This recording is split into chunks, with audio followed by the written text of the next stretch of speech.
My name is Lisa Leander. I'm the Membership Officer with the Global Business School Network. For those of you who don't know us, GBSN, we're a nonprofit organization that addresses the severe shortage of management talent in the developing world by building management education capacity. We started out in 2003 at the IFC and the World Bank, and we look for ways to mobilize the expertise from top business schools around the world to strengthen management education. And we're joining you today from Washington, D.C. Our mission, again, is to strengthen management education, and we do this through two ways, both through capacity building programs and projects, and we also do this through networking events and activities. We have actually grown. We're now 57 top business schools from around the world, representing 26 countries. We do take applications on a quarterly basis, and we expect to grow, continue to grow around the world. If you're interested in membership, please feel free to contact me after this webinar. Some of our network activities include such as these monthly webinar series that we hold. We also have an annual conference. We have panel discussions. We have online working groups, as well as peer mentoring. This year, our 2013 annual conference is focusing on education, employment, and entrepreneurship. It's sort of the pre-conference webinar to start the discussion today, and we will continue to look and explore at areas and how business schools can engage in this region. And I'll be talking a little bit more about the conference after the presentation. I'm most pleased to introduce my colleague, Nora Brown. She's the Chief Operating Officer here at GBSN. Along with me, she's going to be starting out with some background, some historical context on the issue, and I will be following up on how some of our business schools are engaging in this region. Good morning, Nora. How are you?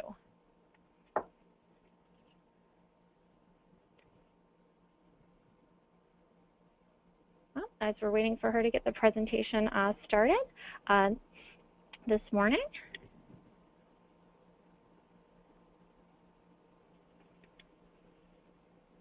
Hello, Nora. We'll just give her a few more minutes to get started. Again, we're looking at creating jobs and education's role in reducing unemployment. And again, we're going to be looking at sort of the historical context and then following up with how business schools are engaging in this area. In particular, some of our member schools will be giving examples at the end, and you're also encouraged to be taken off of mute. I apologize, we're having a few difficulties with her presentation, so I'm going to go ahead and get us started. Looking at the global snapshot of total unemployment and unemployment, you can see that employment is looking to come down a bit over the years. However, in general, this is the percentage. And we're looking at overall, though, that population is growing, so total unemployment is actually growing, even though the rate is coming down slowly. Hi, Lisa, can you hear me now? Hi, I can, Nora. Thank you for joining us. Yes, I do apologize to everybody for having a bit of technical difficulty here this morning. Can everybody see the presentation on their screen? Lisa, yes, are you showing? Okay. I apologize. I don't have the presentation on my screen. We're having a little bit of technical difficulty, so I will be going through it on the paper copy. So right now, we've just reviewed the unemployment rate. We're looking at the global snapshot, looking at about 202 million number of people unemployed globally. Perfect. Excellent. So as Lisa mentioned, I'm just going to give a quick overview of what the current situation is in terms of unemployment and why we're facing a jobs crisis and why we think it's important for business schools to understand what's going on in terms of the global economic situation. So quick global snapshot. The unemployment rate right now in 2013, there are more than 200 million people unemployed. And one of the things that I wanted to point out here is that there are 600 million new jobs that are going to be needed to be created, which is a big challenge, but also a big opportunity for business schools to think about in the future. Another important figure here is the 12.3% of youth unemployment. That's also, again, a big challenge, but I think a big opportunity for business schools to think about how they can engage this population through innovative programs and offer them new opportunities going forward in the future. The next slide, taking a look at the share of employment by gender, just breaking down the unemployment situation, or excuse me, the employment snapshot right now, and trying to understand how women are represented in the workforce, and you'll see that they're still significantly underrepresented, particularly if you look in the middle of the graph there in the Middle East and North Africa. They've got a very low share of employment. So that's something to keep in mind as we think about the employment challenges ahead. Next, taking a look at how unemployment is affecting the youth populations. The youth are particularly affected by the current employment situation. And again, particularly if you look down towards the bottom of the graph, the Middle East and North Africa have the highest rates of unemployment in their youth populations in the high 20 percentile. So now taking a little bit of a look at how this happened. How did we get to the situation that we're facing here in 2013? First, there's sort of this graph kind of speaks for itself. World population has really exploded in the last 100 years. So we've got a much bigger population to put to work. And of course, with more people entering the workforce, there are greater competition for jobs. So that's one of the challenges we're facing. You might also remember on the next slide that there was a bit of a financial crisis in 2008. So this is taking a look at the U.S. stock markets. But not only were the U.S. stock markets affected, you'll see on the next slide that global economics were also affected by this financial crisis. There were very few countries who were left untouched by the situation. So this is taking a look at global GDP growth. You'll notice just after 2008, the large dip. It's definitely come back a bit, but it's not where it was in sort of pre-crisis levels. Taking a look at the next slide, this is looking at the correlation between jobs and economic growth. You'll see that with a decline in economic growth towards the right side of the graph, you'll find that global unemployment has begun to rise, and this is a correlation that you find in, throughout looking at the trends.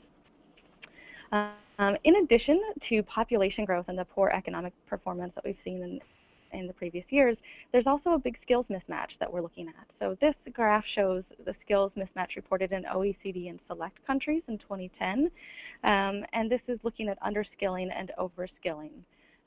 Also, another way to look at this issue is through employer surveys, finding out what they're finding in the marketplace. And McKinsey did a recent study looking at the reasons why employers weren't filling entry-level vacancies, and it was skill shortage was a big portion of the problem. So there are jobs that are out there, there just aren't the right candidates that with the right skills to fill those jobs. So why do we care? Other than those people who are currently unemployed, why do we as business schools and as part of the global community care about the current unemployment situation? First, jobs are really a foundation of development. Jobs provide better living standards, they improve productivity, and they improve social cohesion. And these are all strong pillars of successful development, so they do play a very important role. Jobs also are responsible for moving people out of poverty. So if you take a look at this next graph, you'll see that jobs were the majority of transitions out of poverty were related to job events. So this is something that looking at the data is very important as we try to move people out of poverty. Another important aspect about employment is that employment leads to increased participation in society. So this graph is looking at the levels of employment and the engagement in civic participation. And so when people are employed and motivated in the workplace, they are more likely to be engaged in society. Now, the opposite can also be said about idle hands and social unrest. Just 1 minute, Nora. I apologize. We had some technical difficulties, and we're just going to give you a minute to get the slide caught up with your presentation. Okay. And the slide that you are on currently is? Right now, we are looking at slide 28. It's labeled idle hands, and it's taking a look at pre-Arab Spring youth unemployment rates. Apologies, everyone. Give us a minute.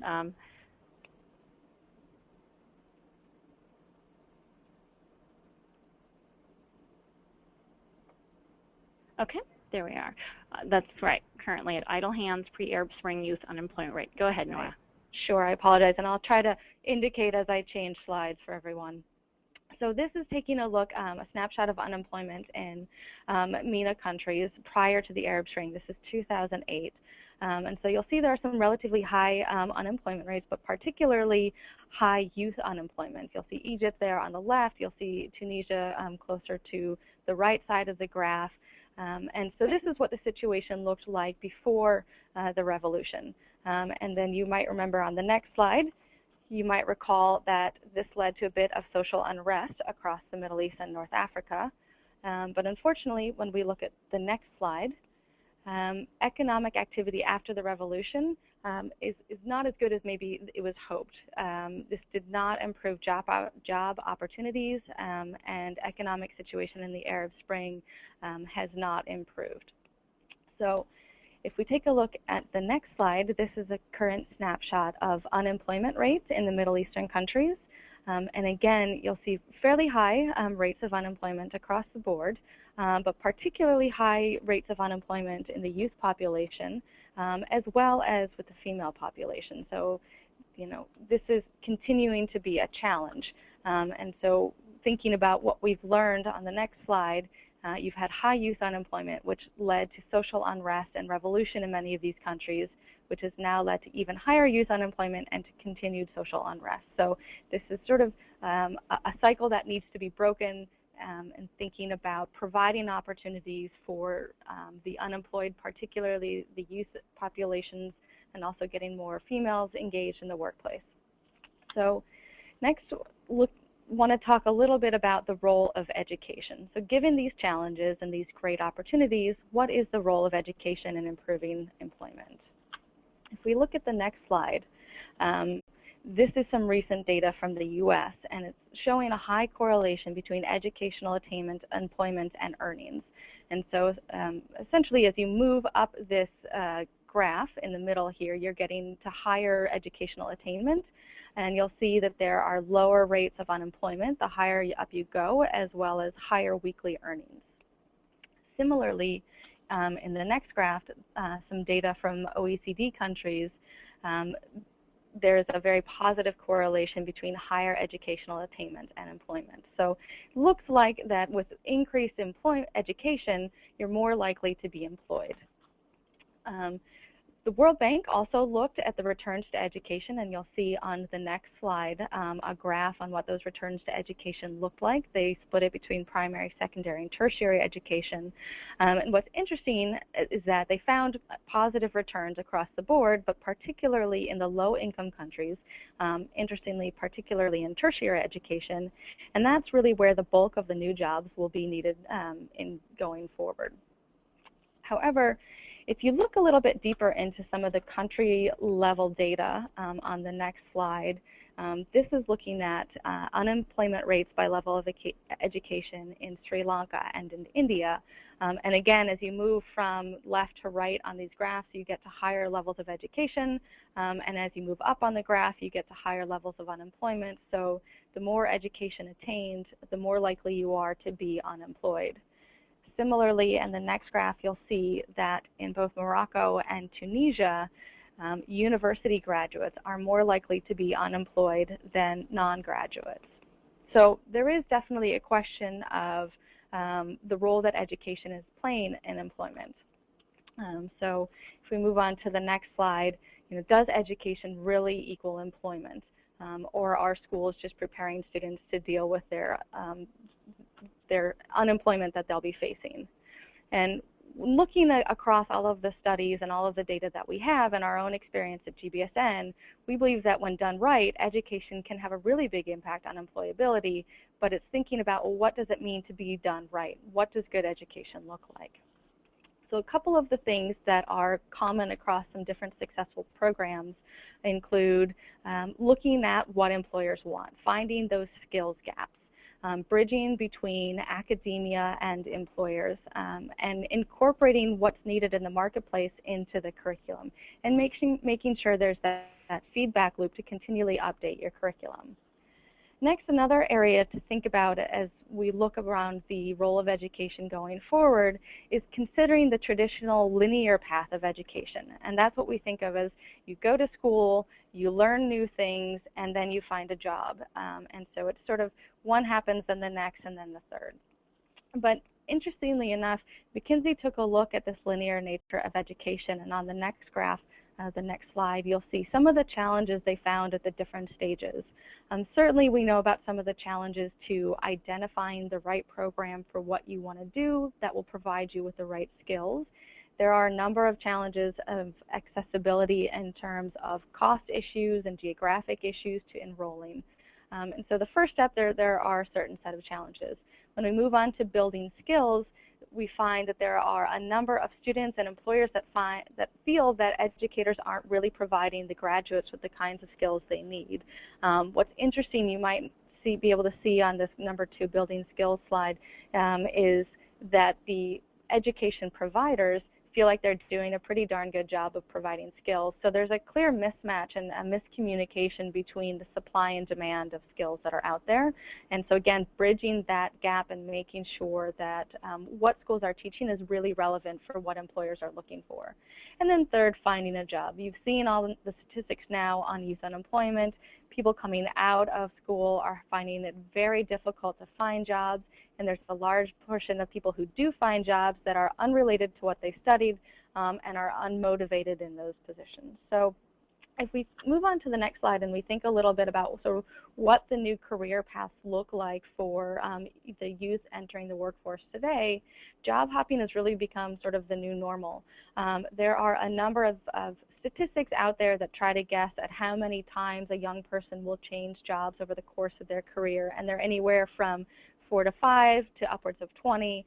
So it's unknown the number, but what is sort of known is that people will end up changing jobs, that reskilling is something that's going to happen continually, and that educators really need to think about how they can be a part of this continuum and support graduates in the reskilling process.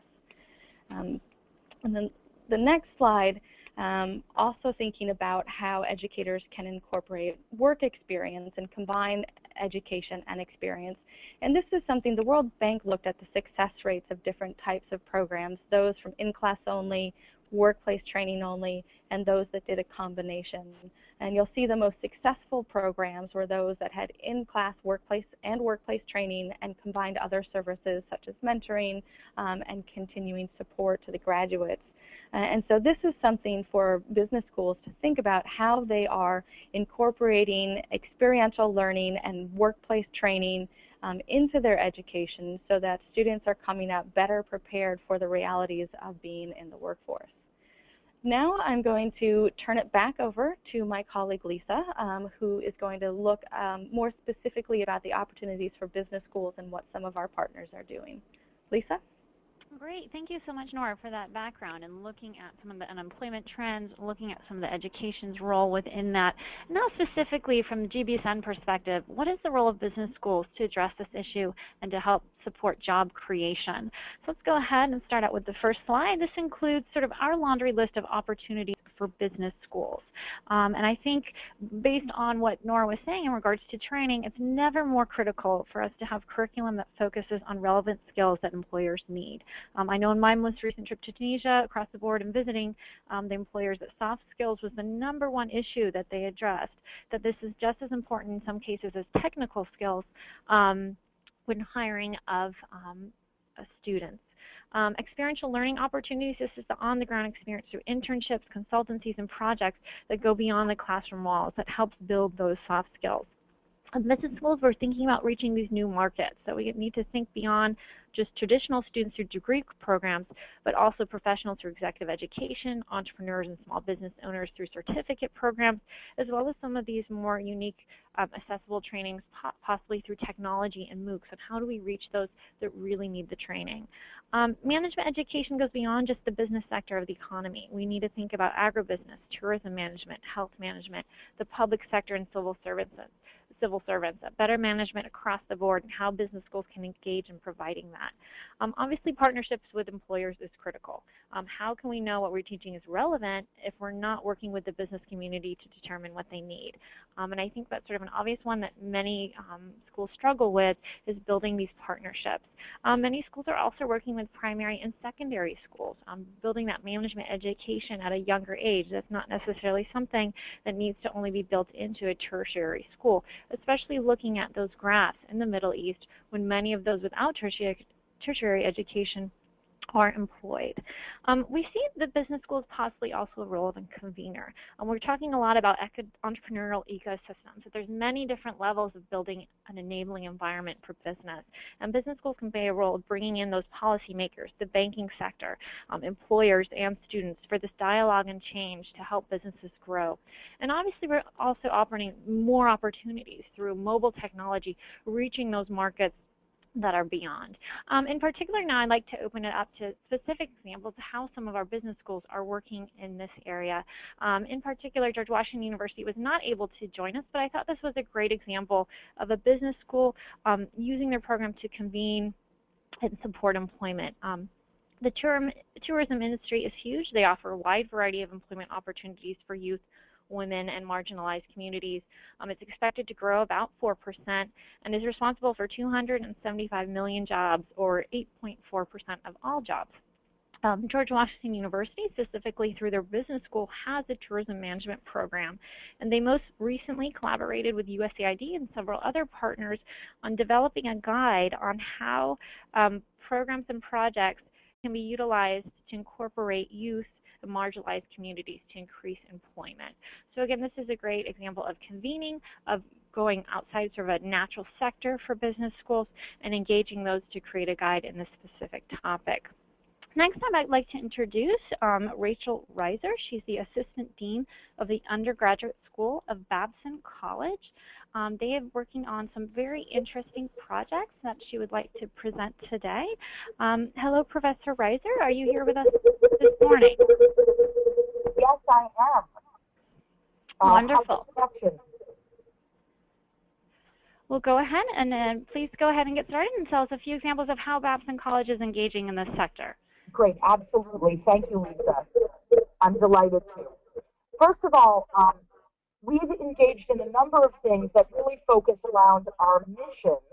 Babson College is really all about educating entrepreneurial leaders around the creation of economic and social value, and that's everywhere in the world. So we have really taken that over the past few years to really look at what we are doing with some specific youth-related programs and educating them with regard to their educational leadership and entrepreneurial leadership. So there are three specific programs I'd like to talk about for a moment today. Professor Rice, I apologize. We're having a lot of background noise. I'm not able to hear you well. Why don't you go ahead if you can? Do you want to try calling in using your phone versus the voice over IP? You know what? Okay, and while she's doing that, I'm going to let her give her a minute to call in. I would like to go ahead and bring in Julia Cruz. She's the Director of Cyber from the University of North Carolina, Keenan Flagler. She's also joining us today and would like to give an example from the University of North Carolina while we're waiting for Professor Reiser to call in. Julia, good morning. Good morning, everyone. Thank you, Lisa and Nora, for this interesting and important discussion. Again, I'm with the Center for International Business Education and Research, or short CYBER, at UNC Keenan Flagler. And we do a number of activities that I think fit the discussion this morning. In particular, I wanted to mention our essentials of successful cross-cultural business communication that we run, and that fits nicely into the discussion we had this morning about the need of soft skills. And basically what we do is we run it for the first time this year. It's a certificate program, and we offer 4 3-hour workshops on general cross-cultural communication skills. The participants undergo an assessment where they stand in terms of their communication skills and styles and how that relates to other countries and other cultures. And then those workshops are supplemented by 4 webinars on specific issues in China and Brazil. Those were the 2 countries we focused on this year. And we felt the need to provide such soft skills and communication skills to not only our students, but students around the country. And really the program is open to especially business students around the world, as well as professionals who joined us on this program. And we felt the need that people needed more of these soft skills to be able to function in diverse teams, to be able to function in more globally oriented markets and corporations. So that's one of our examples of how we're trying to increase soft skills, especially with a focus on emerging markets in those 2 countries that I mentioned. And Lisa, would you like me to mention one of our other programs? Sure, please go ahead.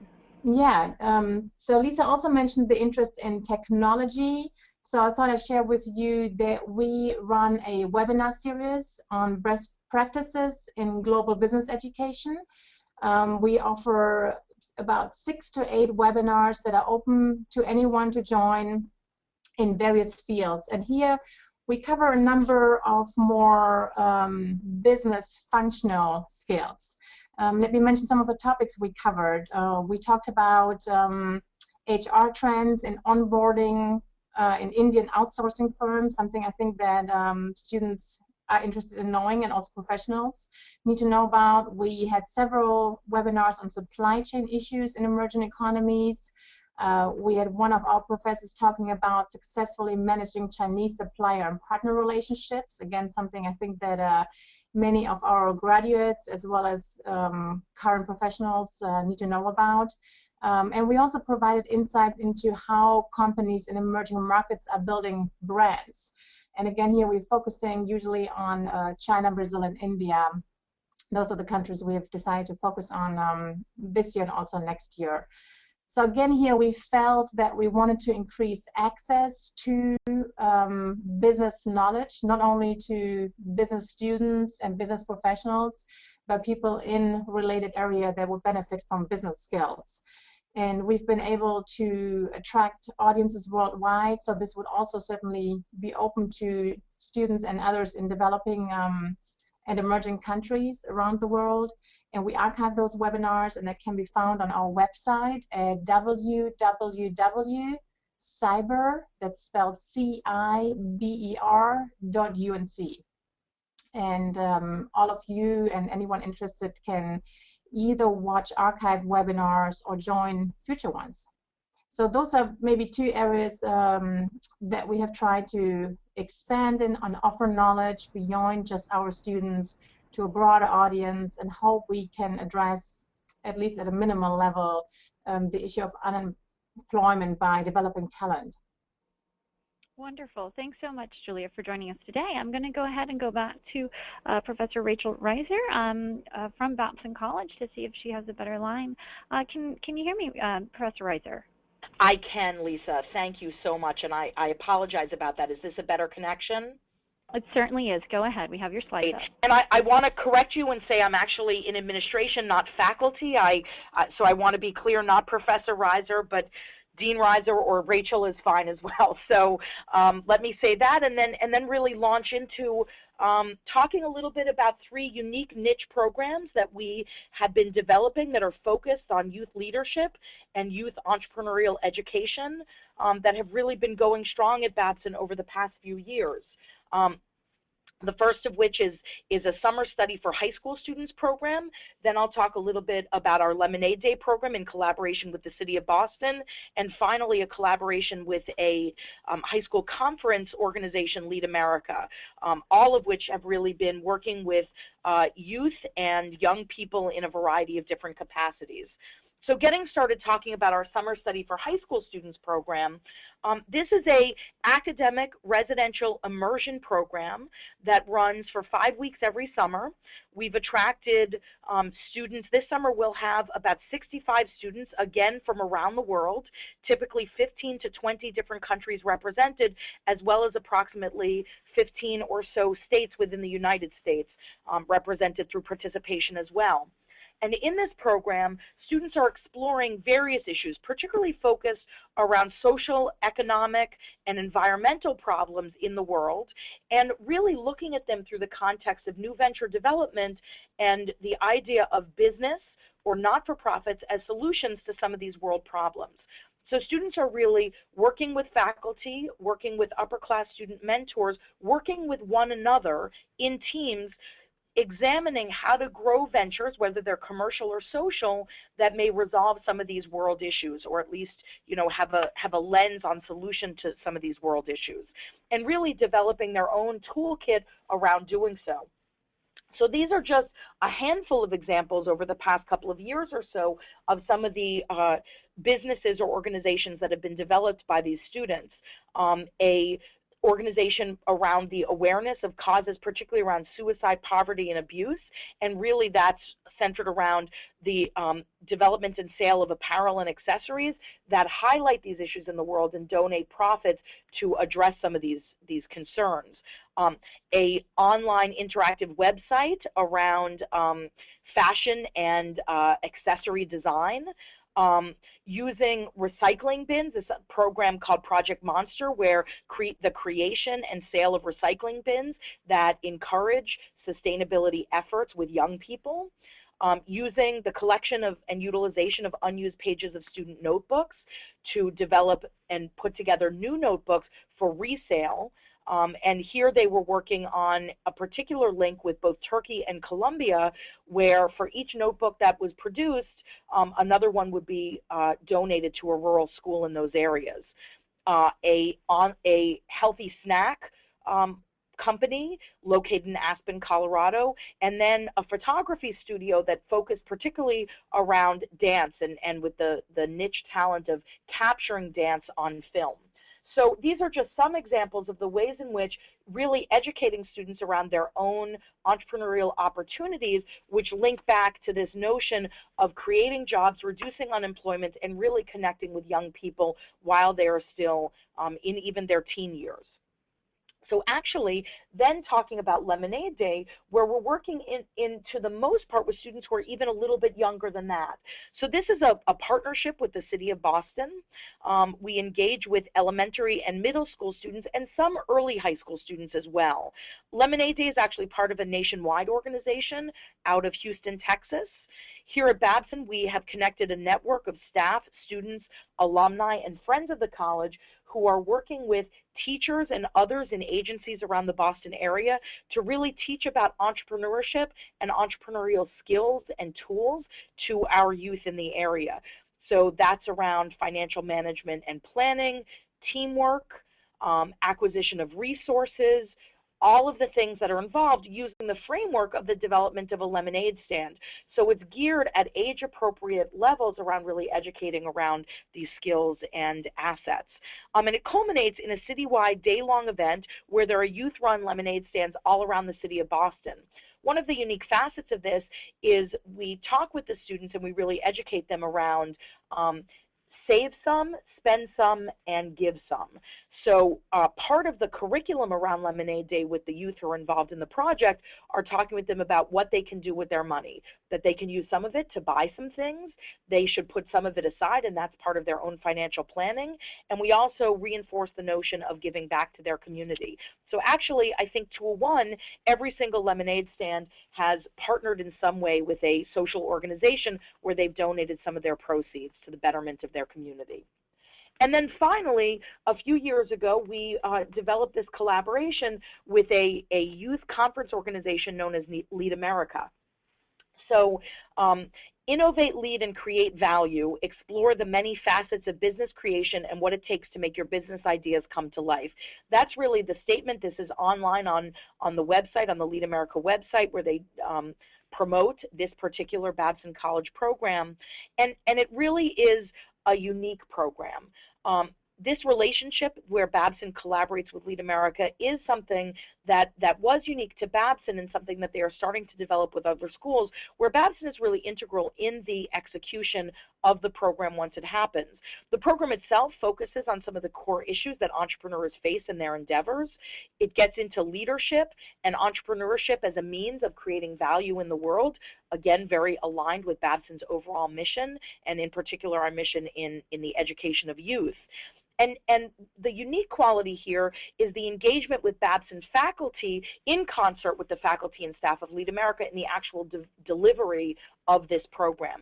So Babson faculty are heavily involved in the delivery of the curriculum. We have about 8 or 10 faculty throughout the 10-day program, and it runs twice in the summer here at Babson, delivering modules and sessions for the students who engage. So this is another way that we're really looking at the opportunity around us as a leader in entrepreneurial education in connecting with youth and developing economic value in the world as a result of it. And can you tell us, this is quite a lot of programs and they're really exciting, but sort of what is the methodology, the thought behind Babson engaging so much with the secondary and the primary through the Lemonade Day? Sort of what value and process do you receive from that, from schools, for schools that they are not engaging at that level? I'm sorry, for schools that are engaging at that level? That are not yet, going beyond their classroom, that are mostly really focused on the business school.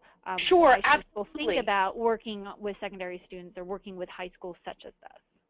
Absolutely. I mean, I would say honestly that it goes very much back to our mission statement. Our Babson's mission is very much centered around this idea of the education of entrepreneurial leaders and all about this focus on economic and social value in the world.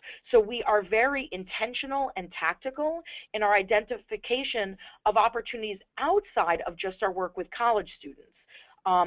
Obviously, I think we and most educational institutions believe that really connecting with students at a younger age gets them considering these issues and really starting to work it into their lifelong path and thinking about what kind of a leader do they want to be. If they are interested in business or in government or in education or in any number of industries, what is the way that they can use their sort of talents and the education they've received, whether it's through a college or through the niche programs in which they engage, to really think about the application of those skills and understanding to whatever field in which they go into. So we're very intentional in choosing some particular engagements. Certainly our collaboration with the City of Boston, Babson is located in the town of Wellesley. We're about 12.5 miles outside of the City of Boston. We're in a more middle-class and affluent suburban community, and our relationship with Boston is critical. We actually even have a small campus in the Innovation District in Boston.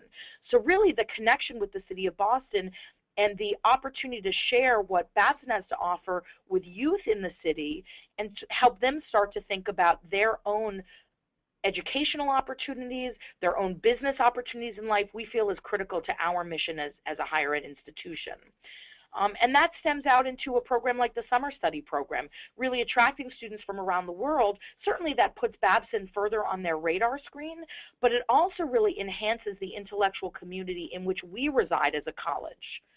So there's really value added, a win-win across all fronts. I don't know if that gets at what you're asking, Lisa. No, definitely. And have you tracked the students? And what percentage do they end up coming to Babson College from these programs? Is it a high percentage? Yeah, so, Lemonade Day has only finished its 4th year now, and given the age range that we're working with, even the oldest of those students are just about to begin their college application process.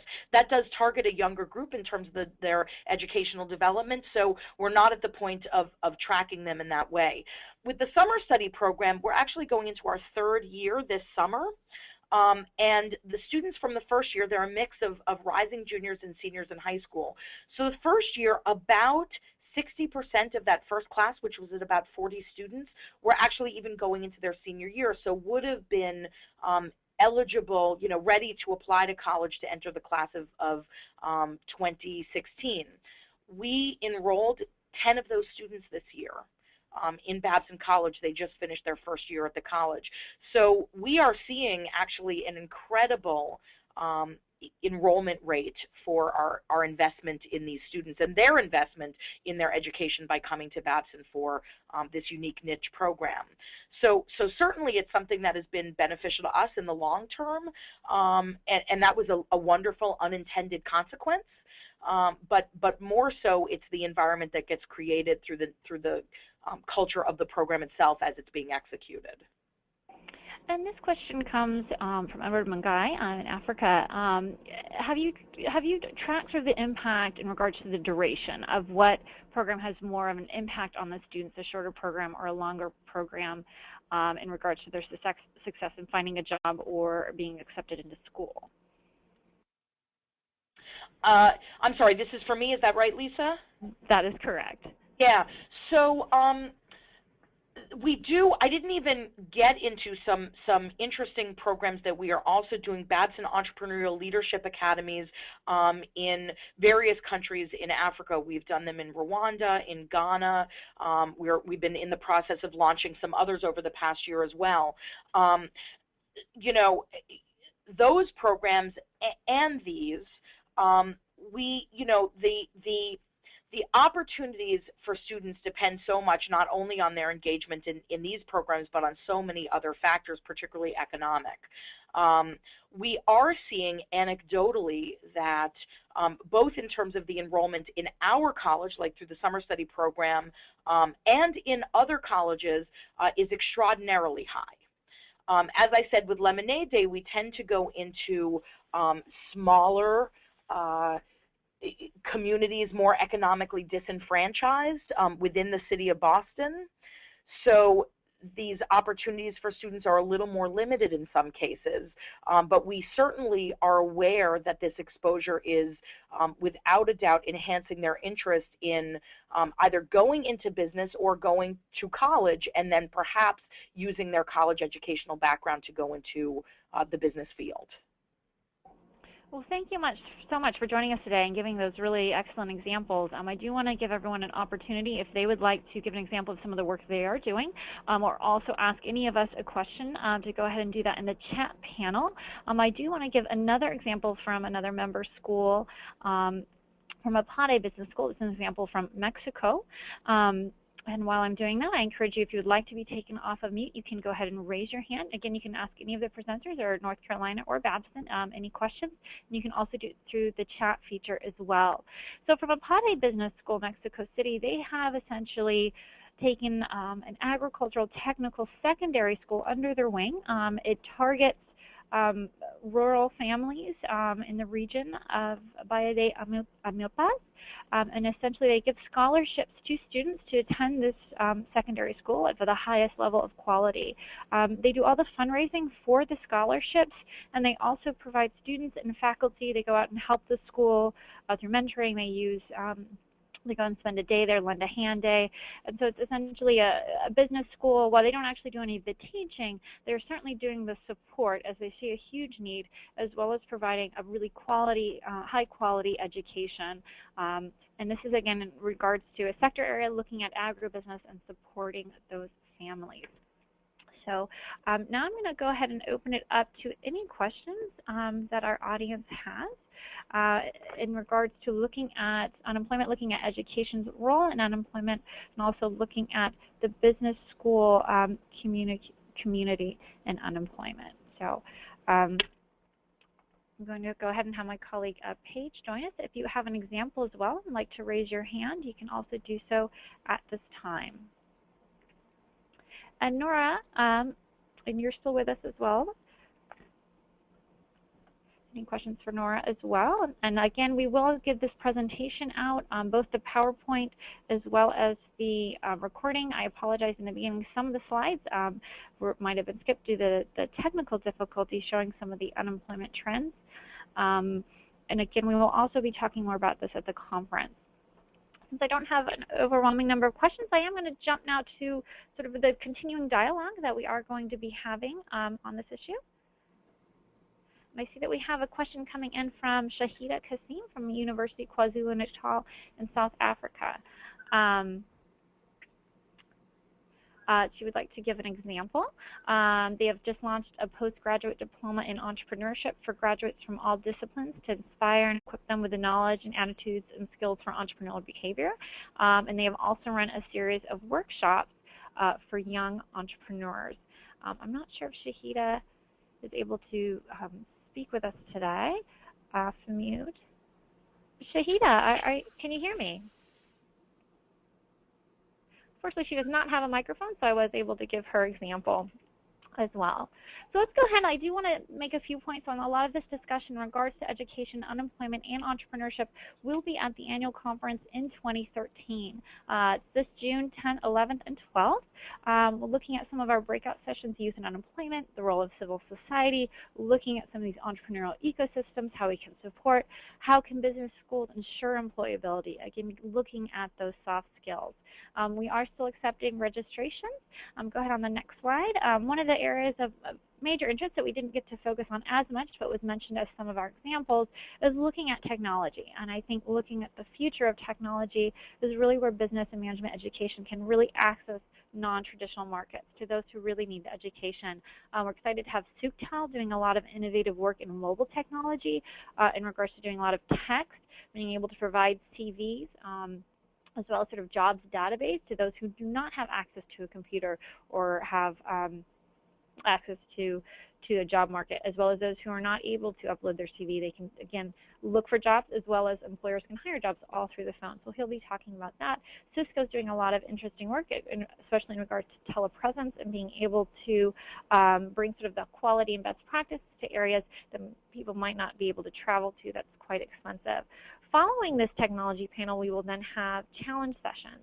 And this is where we're going to be looking at specific areas and how technology can be used to address sort of business management education. Both looking at launching Africa's first MOOC, sort of this open courseware, looking at scaling through mobile technology, looking at sort of this new and interesting innovations in technology.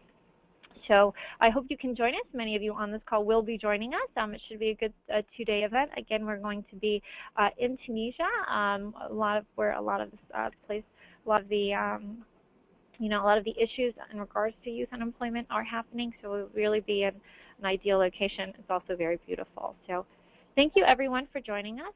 Thank you, Nora, for joining us too, as well as our colleagues Rachel Reiser from Babson, as well as Julia Cruz from the University of North Carolina. I do have a hand raised to be taken off of mute with a question. Hello, Vivian Adioti. Hello, yes, this is Vivian. I'm calling in from Nigeria. Hi, welcome. We can hear. Okay, my question is, how will you advise someone who is overeducated but unemployed? What will you say to the person? How can the person start towards to employment? I'm sorry. And I think that question should be for Nora. Okay, could you just repeat it one more time, as it was a little bit unclear? Okay, I said, how would you advise someone who is overeducated but unemployed? You know, we had the statistics about some people who really have high education, but they're unemployed in certain countries. I feel that that's the case for many people in our own country, but I mean, what would you advise them? Sure. So This that is Nora, and hopefully you can hear me okay. And I think it's a very good question, and a very difficult one as well. And I guess I would have sort of three thoughts on speaking with sort of highly educated unemployed populations. You know, one of the challenges that we're looking at is there are a number of highly educated people who are not finding the right work, and some of the reason is because number one, they may be highly educated, but they might not have the right education. And so really looking at what kinds of opportunities are there in the market and what kinds of potential reskilling or what kinds of new education they might get. And it's hard to tell somebody who has a very high level of education that they need more education, but certainly trying to better align the skills and the competencies that they have with what the market is looking for is something that I would think about. The other thing, in general, looking at some of the data, why you find a lot of highly educated unemployed folks in a lot of these countries, because there certainly is a resistance on the part of highly educated people to take jobs where they feel that are beneath them. And so that's where a lot of the job opportunities are. So you'll see the lower educated population taking those jobs. And so I think that's one of the reasons why you will see this growth in unemployment in the highly educated sector. And one of the things that you can talk about there, again, are these ideas of entrepreneurship and creating your own employment. Certainly, I think in a number of countries there is tendency to look for employment elsewhere as opposed to creating your own employment. Now, you come from Nigeria, which is obviously a very highly entrepreneurial country, and so looking at what kinds of services and training and support is available for somebody who wants to get into an entrepreneurial endeavor, who might want to take sort of life into their own hands and go out and create their own employment opportunities. And so that's something I think where entrepreneurship can play a very big role. Yeah, okay. Thank you so much. I think so too. All right. We have another question coming in from Julie Cruz, University of North Carolina, Kenan-Flagler. Hello, Julia. Yes, hello again. Thank you. I was inspired by Rachel's presentation about the activities, and I wanted to mention a program that Kenan-Flagler runs, not SMI Center, but my colleague Lisa Jones-Christensen. She runs what's called a Sustainability Immersion Program, which is an MBA course, a full 13-week, what we call mod here. And the students here take the class, they get prepared, they learn a lot of business facts, entrepreneurial facts, and then they go to either Kenya or Ethiopia under Lisa's leadership for about 14 days to work with micro-entrepreneurs.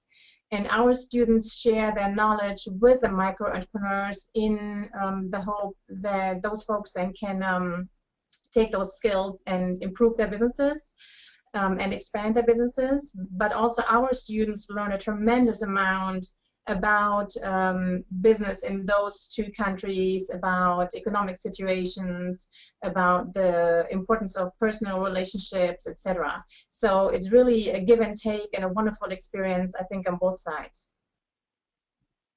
Fantastic. Thank you for that example. We have another hand raised. This is Edward Mungai calling from Kenya. Hello. Edward, can you hear me? Yes, I can. Can you hear me? Yes, go ahead. Yes, thank you very much for the presentations. And I want to follow up on the discussion on the attachment, because from Kenya, where I'm speaking from, we normally attach our undergraduate students from a duration of about 10 weeks. But constantly we get the companies saying that it's expensive for them to take these students, because in 10 weeks they have to leave, they have to start with another group. So, and also we get, like has just been mentioned, visiting students from outside Kenya, and you attach them, like has been mentioned, for 14 days. And these companies start complaining that this is an expensive venture for them. So it's becoming increasingly difficult to get students to accept, to get companies to accept students on attachment.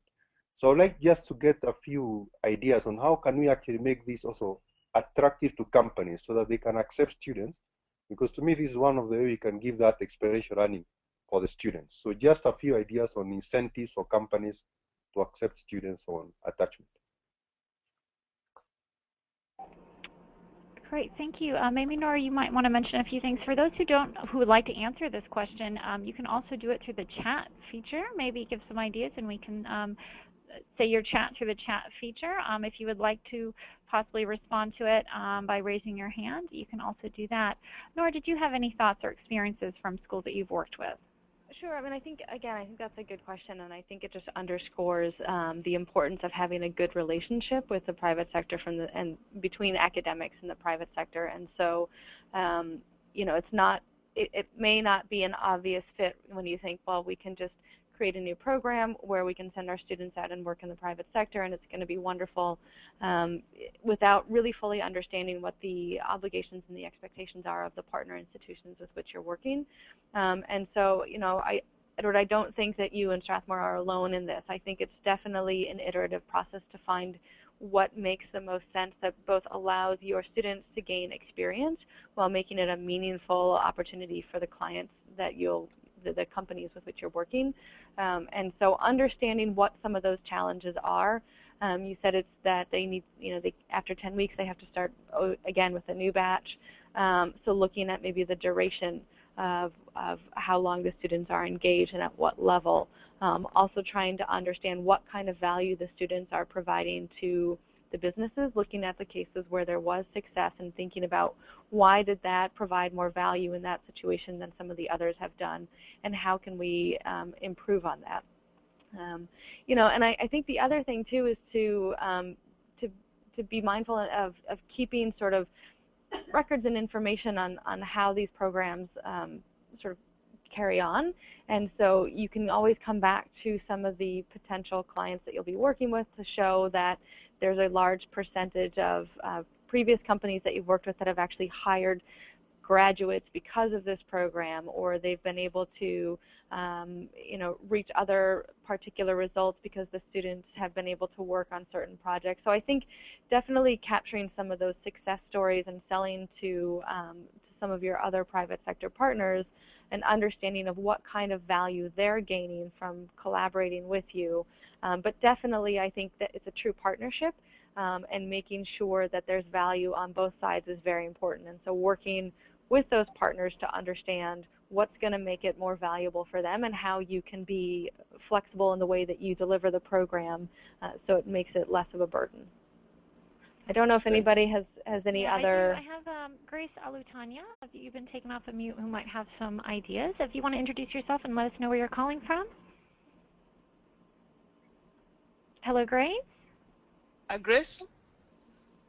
Yes, I'm calling from Nigeria.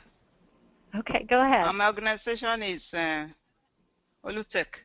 Okay, my question is, in my former university, where I'm still, where I still have some attachment, Federal University of Technology, Akure, we have this program where students of technology are attached to artisans. When I say artisans now, they are not really big or organized businesses. And one is wondering, as some people are skeptical, that is this the right thing to do, to attach undergraduates actually in their final year or maybe pre-ultimate year to artisans? When I say artisans, I mean like tailoring, garment making, hairdressing, painting, handicrafts like that. So one just wonders, are there examples of countries that have done this successfully? And do you think they'll be able to come up as entrepreneurs in future? This is the question. People are skeptical about this type of model, about this type of teaching, to attach undergraduates to artisans. Hello? Hello? Yes. Hi. Hello? Grace, can you hear us okay? Did you hear my question? Yes, we did. And so if I understood your question... Did you hear Yes, I can hear you very well. Right, and so the question was similar to Edward's in terms of whether attachments can be successful. And it sounds like there's some skepticism from the part, is it from the artisans or is it from the faculty? On the part of the students, when they graduate, what can they make of this? To me, we feel that they are low grade, artisans, not really small, not businesses, not in offices as such, not technological offices. Okay, and it's the students These who are students skeptical? of technology studying things like agriculture. Okay. Yes. People, observers are skeptical. People like myself are skeptical. I'm a professor of entrepreneurship. I teach entrepreneurship quite all right. But the policy of the university is that to gain some skill from these artisans. But I just wonder, are there models, similar models of people of other countries that have used this model, attaching undergraduates to artisans? Have they come up to be good entrepreneurs in future? Yes. So, Grace, I think that there are a number of models. We just heard from Strathmore, and they do attachments as well. It might be slightly different. If you were watching during part of the earlier part of the presentation, the World Bank actually looked at on-the-job training and how that had an impact mixed with education. It was very successful.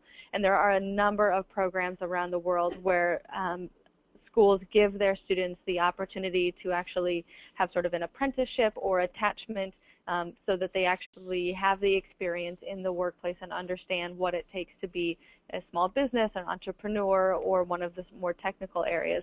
I know that we're running out of time, but we should be able to, I would assume that we have your email address from registering for this webinar. Yes. We can certainly send you some more information around what kinds of programs there are, and I'd be happy to have this conversation with you going further offline.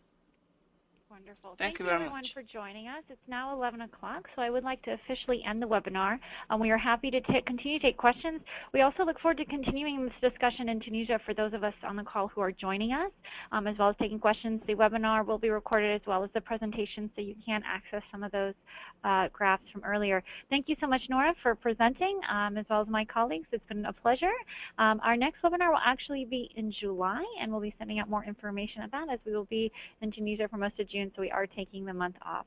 I look forward to seeing everyone again, and thank you for joining us today.